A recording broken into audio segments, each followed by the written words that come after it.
welcome to World Today. I'm Geeta Mohan. Let's begin with some breaking news coming in at this hour. Now, India takes Pahalgam terror attack to the United Nations Security Council. That's news that's just coming in. That's breaking news. Indian delegation led by Indian envoy to the United Nations, Ambassador P. Harish, and armed with detailed dossier of Pahalgam terror attack, will be meeting monitoring team of the 1267 Sanctions Committee, that's the Al-Qaeda Sanctions Committee, and other countries at the United Nations Security Council.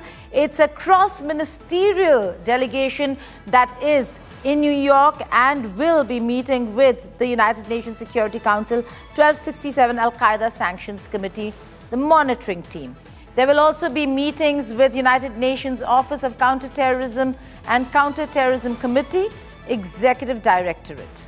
So that's big news coming in at this hour. Top of the hour, India goes to the UNSC for the Pahalgam terror attack.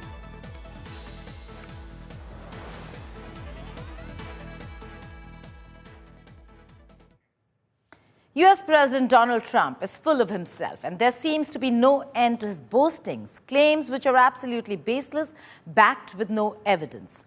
Pakistan had suffered heavy military losses following India's launch of Operation Sindhu to avenge the killing of the innocents in the Pahalgam terror attack. India's precision strikes had obliterated at least 100 terrorists and their hubs in Pakistan. But Trump claims to have used trade threats to force India to stop Operation Sindhu. India has reiterated its rejection of US President's offer of mediation in the dispute with Pakistan and over Jammu and Kashmir, or particularly Kashmir. India said it has always maintained a long-standing national position that any third-party intervention on the issue of Kashmir will not be allowed. But President Trump is unrelenting. During his visit to Saudi Arabia, he said his administration brokered a historic ceasefire between India and Pakistan and said he used trade to stop Operation Sindhu. In fact, the truth is, India plastered Air Force bases of Pakistan. India has never approached the present or any earlier US administration to solve differences with Pakistan. Amid Trump's repeated claims that he had mediated a ceasefire, the government reiterated the understanding between India and Pakistan was reached after the Pakistani DGMO, mind you, it was Pakistan, approached his Indian counterpart. The government also informed countries in touch with both India and Pakistan that India will respond if Pakistan strikes.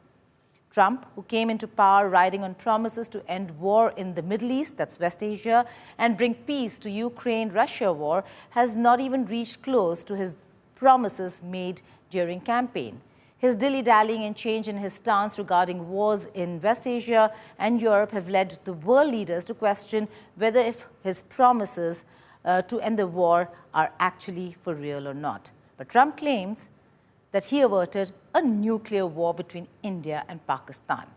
India maintains that its military action was entirely in the conventional domain, that Indian armed forces did not hit any of the nuclear sites, particularly at Kirana Hills, thus debunking reports of radioactive leaks there. Prime Minister Modi said India will not tolerate any nuclear blackmail by Pakistan. Just days ago, my administration successfully brokered a historic ceasefire to stop the escalating violence between India and Pakistan. And I used trade to a large extent to do it. I said, fellas, come on, let's make a deal. Let's do some trading. Let's not trade nuclear missiles. Let's trade the things that you make so beautifully. And they both have very powerful leaders, very strong leaders, good leaders, smart leaders. And it all stopped. Hopefully it'll remain that way, but it all stopped. I was very proud of Marco Rubio and all of the people that worked so hard. Bharat की आक्रामक कार्रवाई के बाद पाकिस्तान बचने के रास्ते खोजने लगा। पाकिस्तान दुनिया भर में तनाव कम करने के लिए गुहार लगा रहा था और बुरी तरह पीटने के बाद इसी मजबूरी में 10 मई की दोपहर को पाकिस्तानी सेना ने हमारे डीजीएमओ को संपर्क किया, तब तक हम आतंकवाद के इंफ्रास्ट्रक्चर को बड़े पैमाने पर तबाह कर चुके थे। जब पाकिस्तान की तरफ से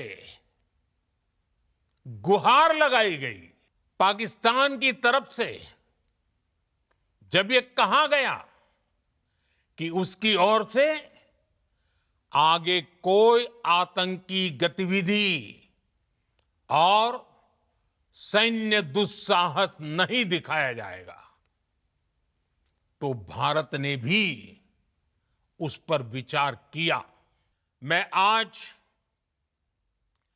विश्व समुदाय को भी कहूंगा, हमारी घोषित नीति रही है, अगर पाकिस्तान से बात होगी तो टेररिज्म पर ही होगी। अगर पाकिस्तान से बात होगी तो पाक ऑक्युपाइड कश्मीर पीओके उस पर ही होगी। And joining me now is Brahma Chilani, strategic affairs expert. Thank you so much, Brahma, for joining me. What do you make of this? How does one handle Donald Trump? That's a good question, Geeta. I think instead of disputing what Trump is saying, let's take Trump at face value. Let's accept whatever he is saying. Let's accept that he used trade, the threat of trade suspension to compel India to cease military operations. What does that convey? Does it convey that the US can be a reliable partner of India? In fact, Trump confirmed India's worst fear. If the US can use trade to pressure India, can also use the supply of munitions and spares for US origin weapon systems that India has bought as leverage during a war. The image of the US as a reliable strategic partner and arms supplier took a big hit, I must say. It's taken a big hit during Operation Sindhu, thanks to Trump, thanks to his own statements. So let's use his statements to show the mirror to Trump and to his administration. Right, but Brahma, whether it's 1947, 65, 71, even Operation Parakram Kargil, that there's a recorded history, that the international community, India, Pakistan can differ in how they see that history, but the international community looks at certain events a certain way. Has Donald Trump managed to capture that narrative? Because look at the standing ovation he gets in Saudi Arabia when he says he's moderated a ceasefire. Like, is that going to be a recorded history that it was a moderated ceasefire despite what India has been saying? As a journalist, Geeta, you know that if a claim is made and it's not rebutted in time, even fiction becomes fact. When he made that claim on May 10th at 5:30 p.m. Indian time, and India did not dispute that claim that day, it became a fact in terms of the international narrative. Today, after 4 days, the Ministry of External Affairs says that trade never figured in the discussions. It's and the first time we asserted that it was that Pakistan was under such military pressure from India that it beseeched India for ceasefire. That claim, that assertion came 2 days after the ceasefire took effect, when the Prime Minister addressed the nation, right? So the narrative had been set internationally. How do you change a narrative when you don't understand that time is the time is the essence? if you do not rebut, if you do not seek to shape the international narrative, the narrative then gets set. This is what India faces today. And to make matters worse, India's core issue, the issue that triggered the military hostilities, Pakistan's trans-border terrorism, Right. that issue is no longer in the international discourse. Trump In fact, and other Western leaders are talking about Kashmir as the core issue. Absolutely. Brahma, in fact, what has really happened over here is that Trump has hyphenated India and Pakistan.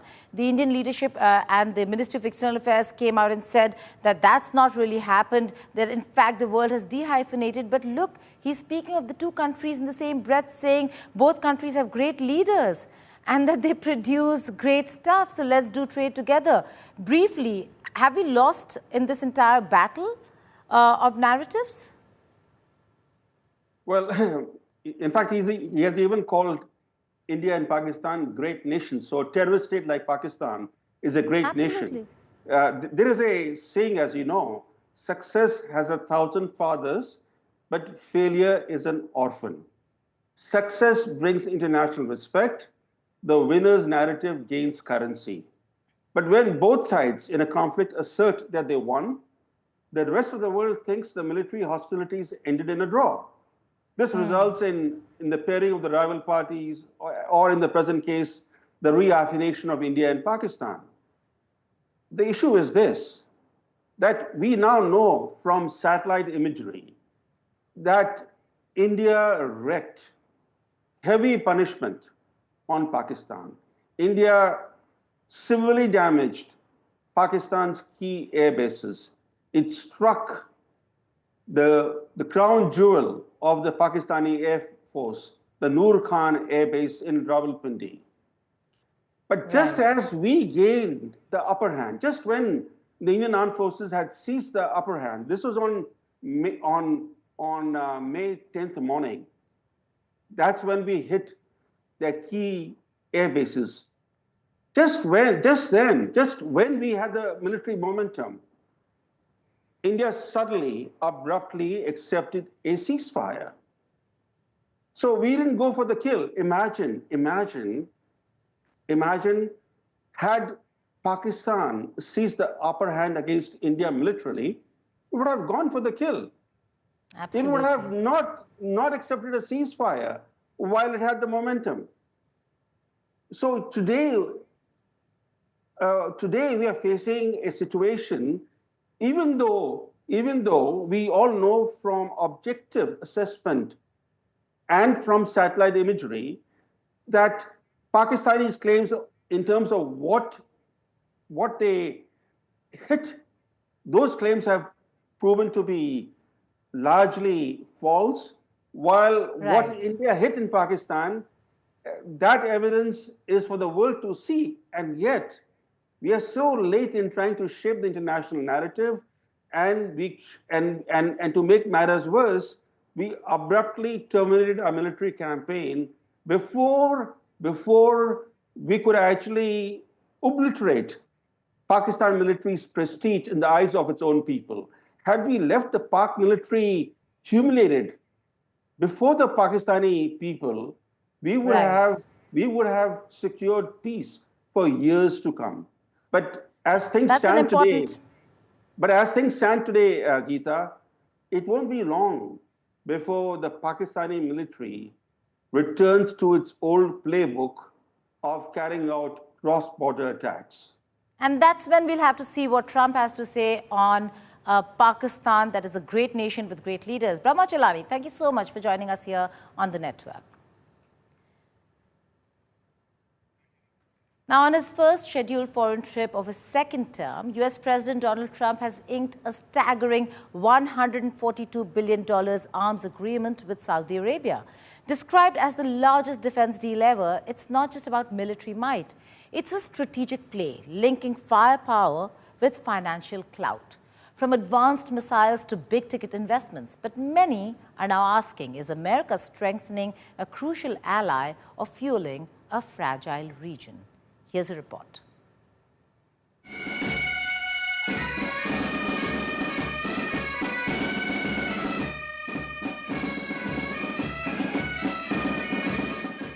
In what is being hailed as the largest defense deal in history, the United States and Saudi Arabia have signed a massive $142 billion arms agreement.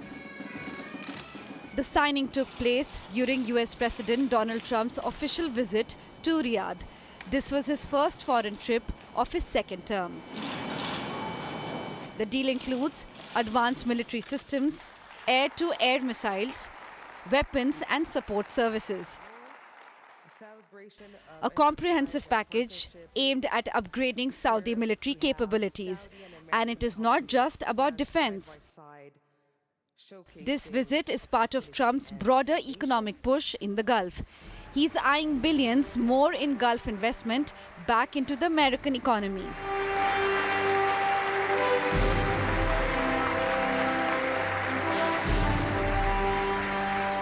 Saudi Arabia has pledged an investment of $600 billion over 4 years. Trump wanted to raise it to $1 trillion. In the first week of May, Washington also cleared a $3.3 billion missile sale to Saudi Arabia. It featured 1,000 AIM-120C8 advanced air-to-air missiles made by RTX Corps. For now, it seems Trump is doubling down on old Gulf alliances and putting American arms and industry at the heart of his foreign policy. Bureau Report, India Today.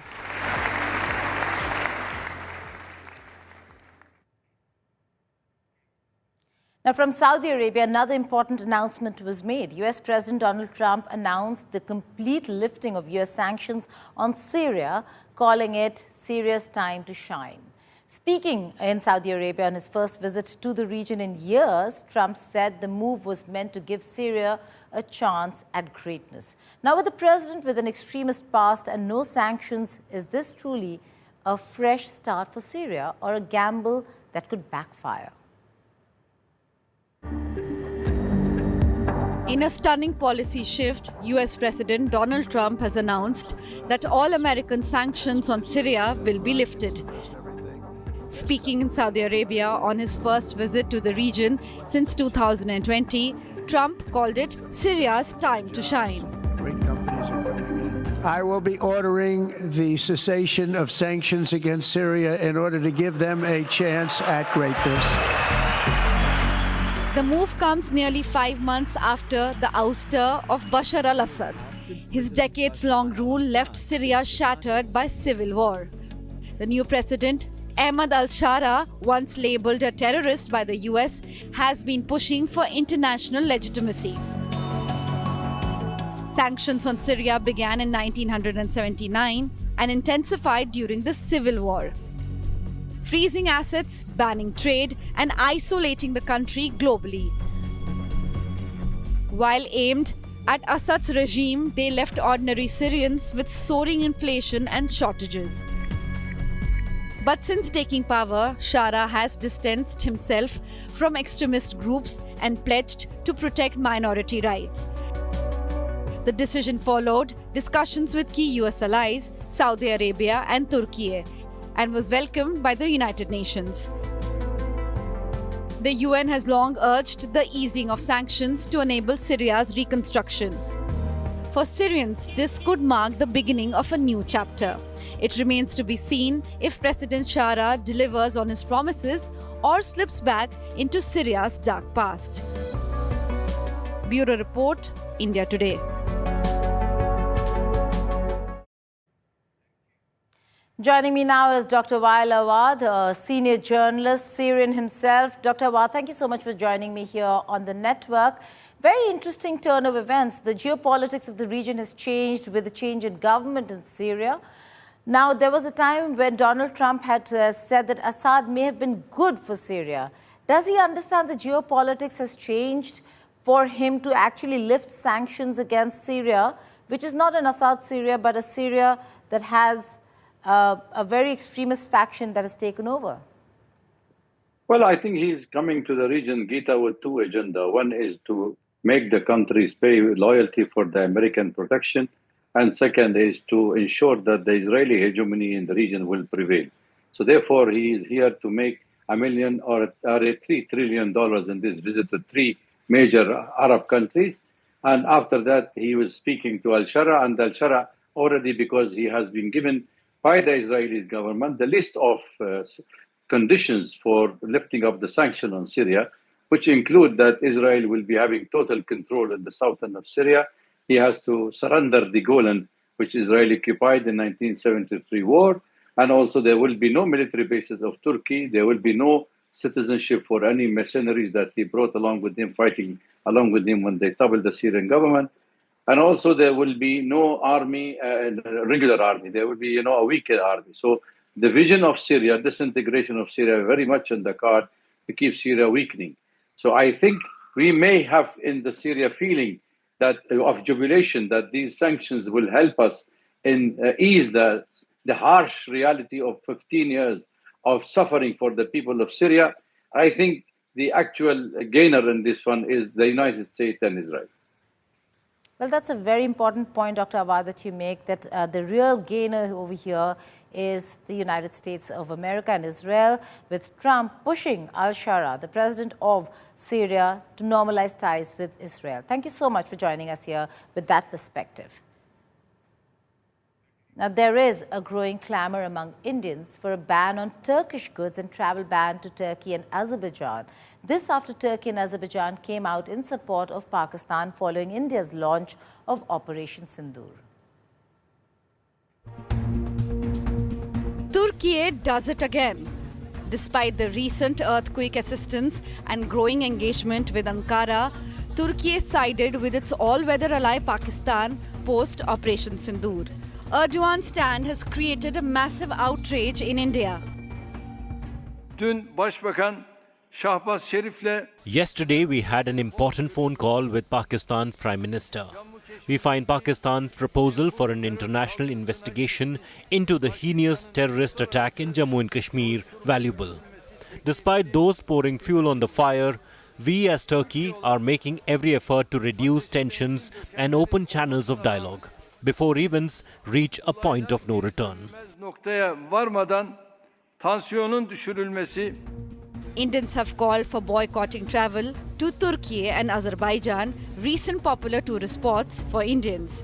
Anger grew over Turkey's support to Pakistan as Indian Army revealed that Turkey had sent Turkish-made drones to Pakistan.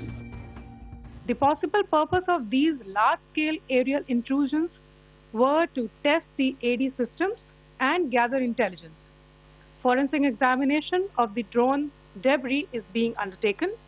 Preliminary reports suggest them to be of Aziz Guard Songa drone of Turkey.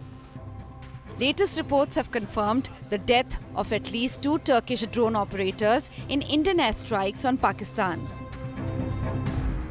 You can see some quadcopters and you can see one odd Sonka drone hanging by the wire. All these have been brought down by our trained crew and air defense systems. The Yeha drones are of Turkish origin. Travel agencies have paused booking to these countries, citing national sentiments.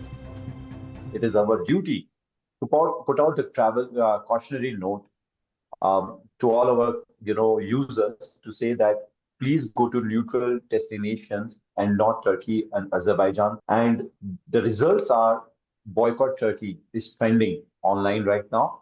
The results are many other travel agents have followed our suit.